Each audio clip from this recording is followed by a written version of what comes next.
Welcome to Coffee with the Journalist, a podcast by One Pitch, featuring the tech industry's most well-known journalists. The goal of our show is to uncover the real person behind the real stories you love to read. We discuss their beat and news coverage, what their inbox looks like, and a whole lot more. On today's show, we're joined by Robert Archer, Senior Editor at CE Pro Magazine and Tech Editor for Commercial Integrator, a sister pub to CE Pro. Robert covers a wide range of consumer electronics including audio, TVs, computer electronics, and more. On the show, Robert shares the types of stories CE Pro covers as a trade publication, the types of tech products he covers for the magazine, what he enjoys most about his job, and more. Let's hear more on today's episode. Welcome to Coffee with the Journalist. Here we are again today on our show. We got Bob Archer, who is currently the senior editor at CE Pro Magazine, as well as the tech editor for Commercial Integrator, a CE Pro's sister publication. We'll talk about CE Pro in just a second if you're not too familiar. But Bob, thanks for being here. Thank you for inviting me. Yes. Are you drinking any coffee? This is a morning recording, actually. I'm an early riser, so I've had my coffee. I've now phased into the water part of my day. Oh, okay. And you're in Boston, right? Yes. Based in Boston, hunkering down in Boston? Thankfully, our hunkering isn't quite as dramatic at this point as other parts of the country, but nevertheless, I am hunkered down. Excellent. Me too, in California. So it's earlier here. I'm going to get my coffee after we do this. But first, Bob, for those folks, listeners who aren't too familiar, sometimes we have trade publications on, and I like to give people an orientation of what that publication is. So can you tell us in brief what CE Pro Magazine is about? Yes, it's a targeted trade publication for the custom install electronics industry. To simplify that in terms that people can understand, it's a trade book for the people who install these smart home systems. Now, the industry has been around for, at this point, 30 years, but now, given the evolution of today's tech market, smart home is a buzzword now that people can understand. Everyone understands. Yeah, exactly. So that's the easiest way to convey that. Got it. And so you're targeting the buyer, the people that are installing all those systems and all those functionalities in the homes. Yes, exactly. So you might be one of the more interesting inbox questions. So we always like to know what's in your inbox. Typically, when we chat with people here, they go, I get hundreds of pitches a week. It's crazy. I have to just delete them. They're off topic, etc. What does your inbox look like for pitches?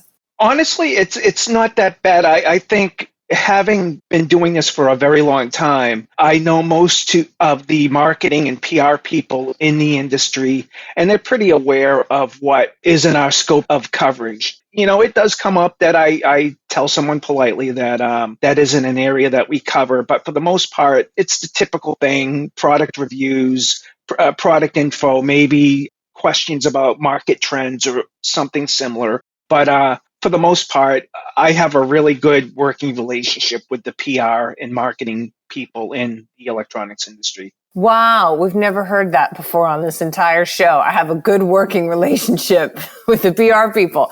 That is fantastic. So with your inbox then, how many pitches would you say you get a week? Probably between 15 and 30. Oh, a week? A month. Oh, a month. Oh, gosh, that's not crazy. No, I think, again, going back to that relationship part, yeah, the one really neat thing about the industry that, I happen to work in or cover, it's a very friendly environment. It's not, I've covered other industries and it's very professional, very business-like, but the custom electronics market is very friendly. You noted, I think, that I'm from Boston, so people who know me know I'm from Boston. They know I follow the Bruins and the Patriots, and they ask about that.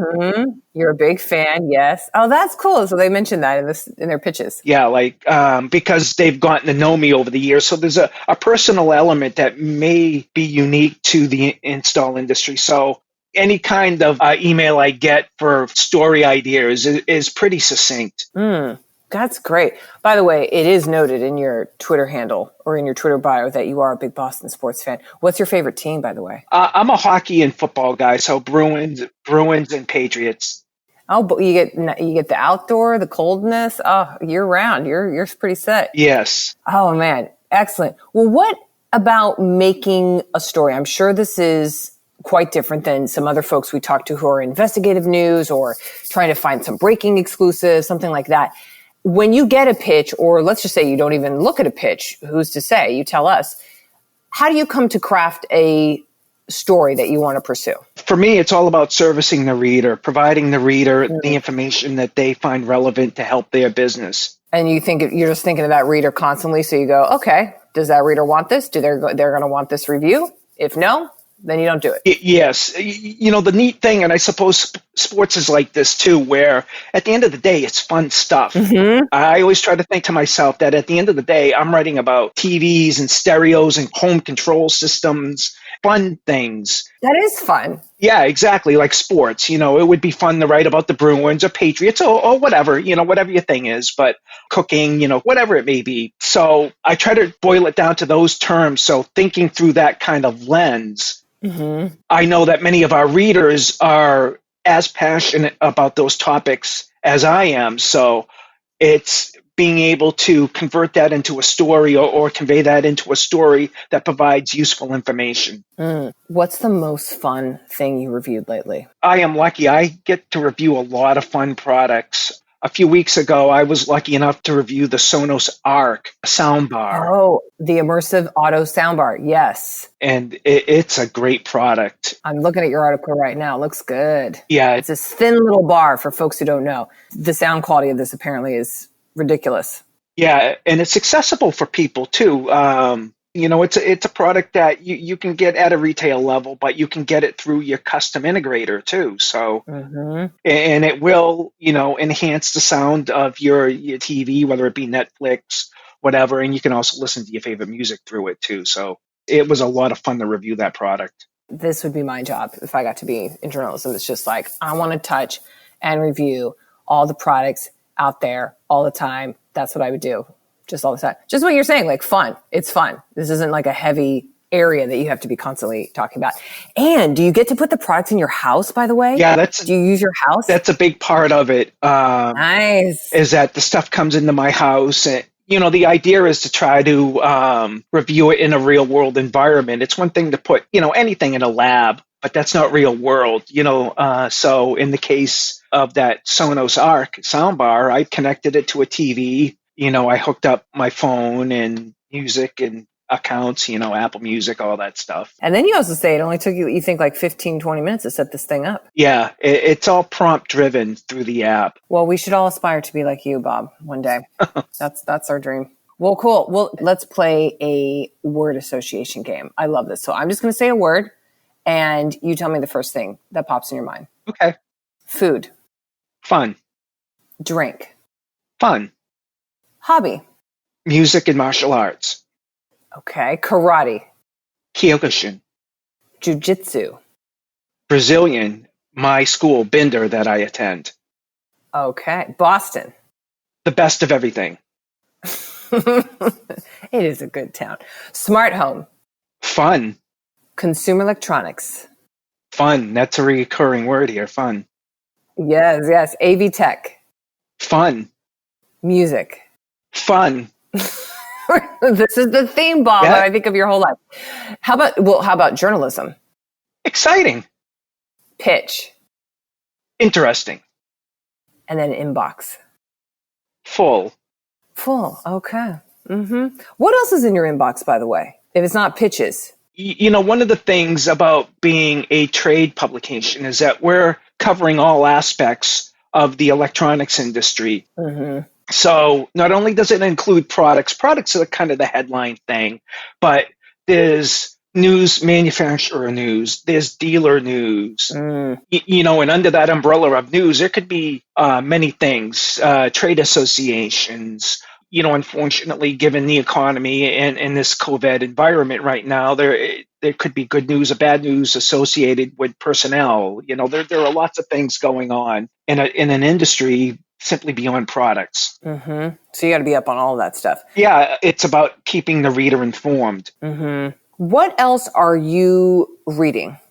Not maybe just for your industry, but just overall? Do you read the New Yorker, for example? We always like to know what people are reading, journalists. And this goes back to why I kept using the word fun, but I read music magazines mostly. So I also play guitar as a hobby. You could say it's making noise, but I read a lot of guitar magazines, and I love the products associated with the musical instrument industry. I see you have guitars on your Twitter photo too. Yes. How many guitars do you own? My wife would probably say too many, but I think around 7 or so. That's not too many. That sounds just perfect. Yeah, well, there's always room for another, in my opinion. Okay, so you're reading music stuff on the weekend. If you go to a beach, is that what you're going to look at? If I travel, I may read maybe a biography, or if it's interesting, like, in Michael Crichton books or Dan Brown books, or the Game of Thrones books or something. Something you would consider probably light reading. Yes. You and I are probably do a ton of reading. Mm-hmm. I do. Because it's a part of what we do. Mm-hmm. It's nice to kind of separate from that heavy reading to something a bit lighter. Mm-hmm. By the way, just reread Jurassic Park. What a great time. Yeah, he's got a number of books. He's legendary. Sphere was my favorite. Yeah. May he rest in peace. He passed a few years ago. Yeah. Timeline was a book that I really liked, and I was disappointed the movie wasn't so good. But yeah, but Spielberg, I think, did it justice, even though the story is quite different. So just if you watch Jurassic Park, which also I had to watch that a while ago, that is just such a fun summer movie, and it actually holds up pretty well. Yeah. It actually doesn't. It doesn't seem like, oh God, the most. I don't even want to say like shuddering electronic dinosaurs. No, it actually looks pretty good. It holds up. I agree. I completely agree. Oh, that's great. Love some sci-fi myself. Well, what do you think, Bob, is the future of journalism? Would you go into this career again if you could? What would you tell people that are currently considering journalism?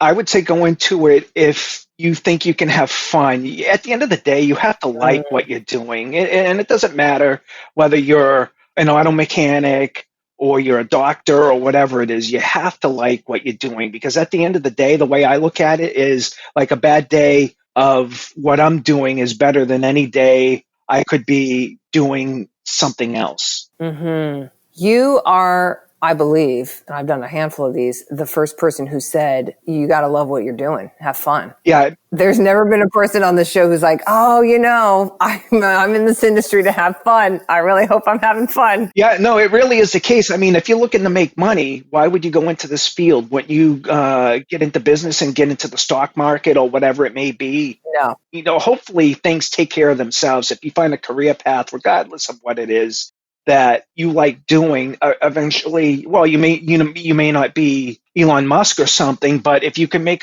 enough money to support your family and do some of the things that you want to do in your life, and then maybe hopefully save a nest egg up, that's a worthwhile career. I love that answer, Bob. That's great. Well, let's finish off with our favorite part, probably, at least what we've heard from a lot of people.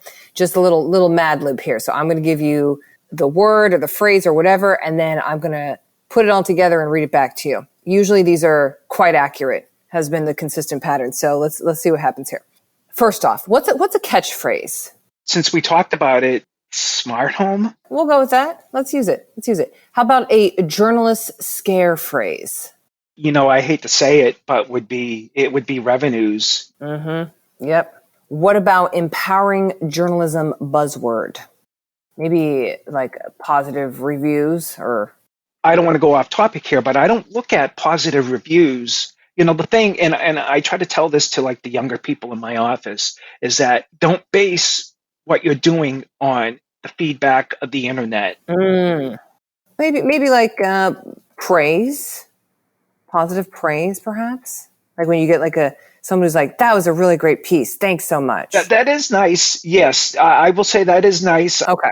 We'll go with that. What about an adjective? Evolving. Oh, that's a good one. Okay. What about a part of a pitch? Relevancy. Okay. This is going well so far. Okay. Another adjective. Flexibility. And then one other part of a pitch. Descriptiveness. What about an amount of time? I'm willing to invest as long as the pinch is on target. All right. No, I got you. I'll fix it. What about another adjective? Competitiveness. Then how about a noun? Home. Home? Yes. Yeah, we're all at home. Perfect. And what about a topic? I'm going to bring it back to smart home. And then a verb that ends in ing. Running. And then another verb that's just a verb. How about thinking? Okay. Are you ready for me to read your Mad Lib? Okay. Here we go. To me, tech journalism is all about smart homes. It consists of declining revenues and rare positive praise on the daily. If a pitch has an evolving relevancy, I will absolutely respond to it. However, if a pitch has a flexible description, you can expect no reply from me. I will go as long as the pitch is on target in order to respond back to you. But if you do not hear back from me, you can assume I am not competitive about it. The best stories always have homes and are usually about smart homes. The best way to reach me is by running it to me, but you can also think about me. I kind of like that one. I do too. The beginning's a little depressing because it maybe has a negative connotation to it, but it brightens up as it goes a little deeper. It does. I really enjoyed this. Oh, Bob, well, thank you for being on for Coffee with the Journalist. This was great. I hope your teams are back in action soon. I know they're not playing right now, but love that you're in Boston and hope you get some more tech stuff to play with in the home here. Thank you, and have a great day and a good holiday weekend. Thanks for listening to this week's episode of Coffee with the Journalist featuring Robert Archer from CE Pro Magazine. If you like our show, make sure to subscribe on iTunes, Spotify, Google Podcasts, and anywhere else you listen to your podcasts. To learn more about OnePitch, head to our website at onepitch.co to learn about the unique ways we're helping journalists and public relations professionals start great stories. We'll be back next week with an all-new guest and even more insights about the tech journalists you want to learn more about. Until then, start great stories.